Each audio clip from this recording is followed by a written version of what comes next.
Hi, my name is Barry Sterling Mitchell. I produce the Sterling Net Point Power Rankings and the Bias Plus reports, and this is Ben and Barry on football. Hello out there. This is Ben Dickerson, your co-host. I think we have a very interesting show for you. One that we've kind of been promising we would do, and now we've had some time to actually tackle it. Crossing the fingers, it should go okay.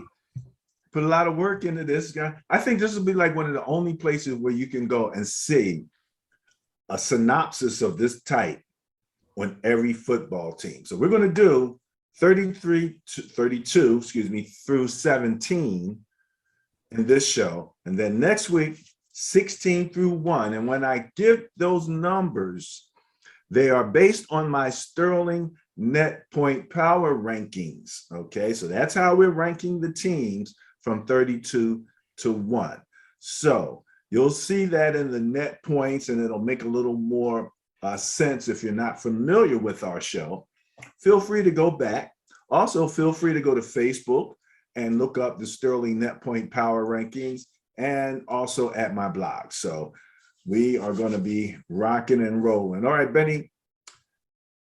Just real quick, we usually have a quick banter before we start. Last week we talked a little bit about the NBA playoffs real quick. And if you have a thought on that, I'll give you an opportunity to say something on it.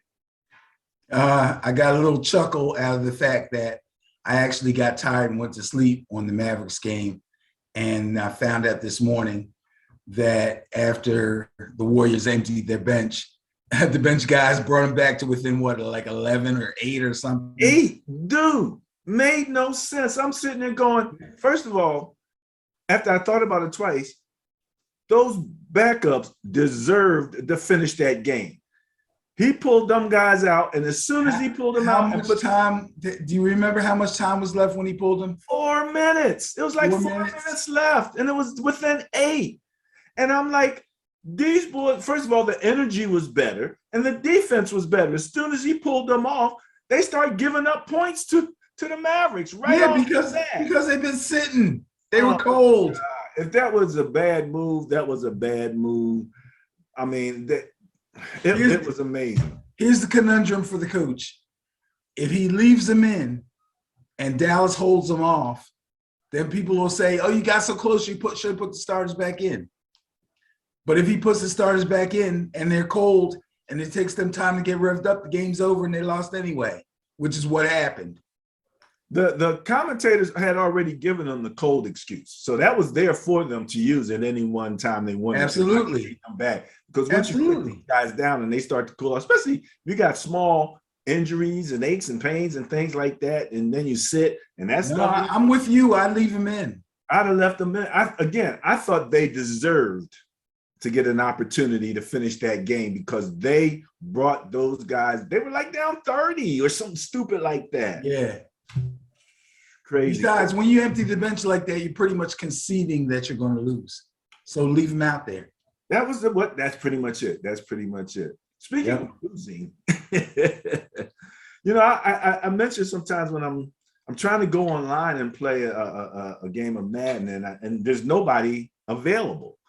All of a sudden now there are people available, right? Okay. It's really amazing. You go in, it's like 15,000 people playing, 43 available. I'm like, 43 people in the whole world. Wow.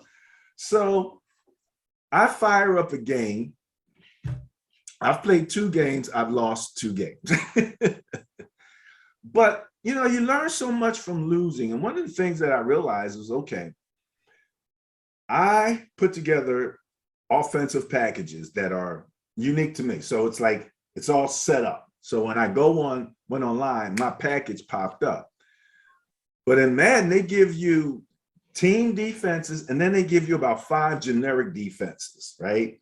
So I was working with a generic defense. Well, now when you go online, that defense is not available. Oh.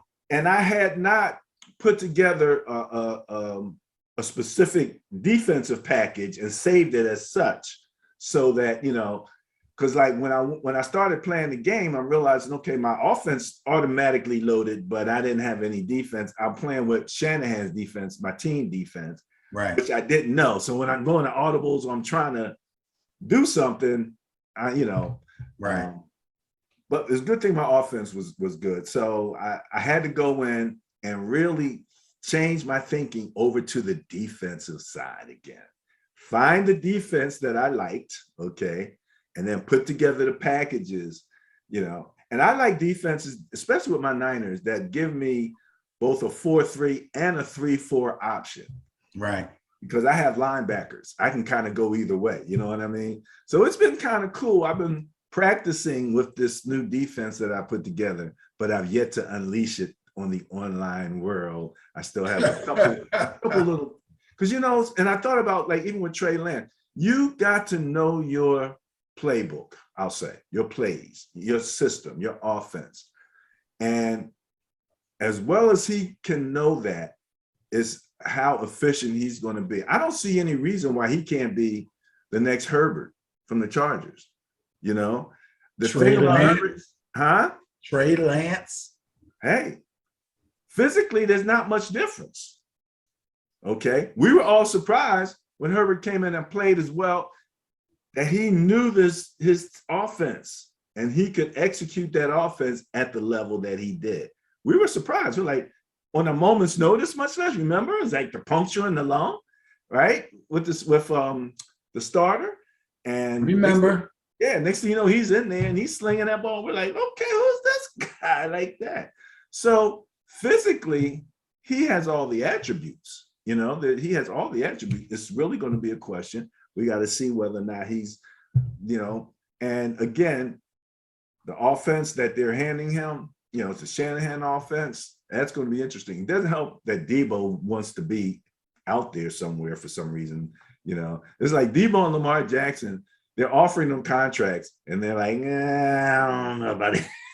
They're offering them contracts and they're not taking them. So that's going to be some drama that'll feed into the system. But the main thing was just having to go through that whole mental rep of the defense and stuff. It was fun, man. I enjoy learning football, even if it's from the virtual perspective and from that tactical and strategic perspective. Whereas, like, all of a sudden now, instead of just getting beat downfield, I'm making plays, I'm getting sacks, I'm getting interceptions. So, it's kind of cool. I kind of like that. Of course, I get great at the game just as this game is going out and the new game is going to come in. Yeah, I've heard other people say that. Once I finally mastered it. Yeah.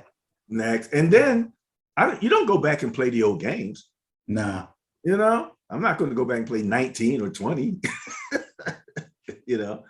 So we shall see. All right.